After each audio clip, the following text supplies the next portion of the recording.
Estimats opositors i opositores d'Oposites Fàcil, anem a veure com es pot perdre la condició de funcionari. Doncs bé, tenim 5 situacions en les quals es pot perdre. La primera és renúncia. Això ho veiem en l'article 64 de l'EBEP i renúncia vol dir que no a una plaça. Una situació fantàstica que ens podríem trobar a nivell de renúncia és haver d'escollir entre 2 places a l'administració pública. Hauríem de dir, d'acord, doncs aquesta gràcia és però no la vull.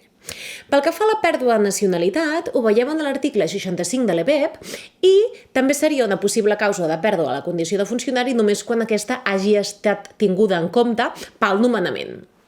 Pel que fa a la jubilació, seria la tercera causa i de jubilacions ens en parlen a l'article 67 de l'EBEP i parlem de 3 tipus.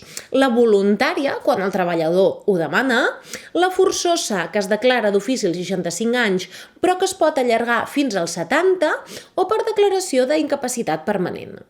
Per últim, també es pot perdre la condició de funcionari per una sanció o pel que fa a una pena. Amb aquestes 5 causes ja tindrem clars com es pot perdre la condició de funcionari.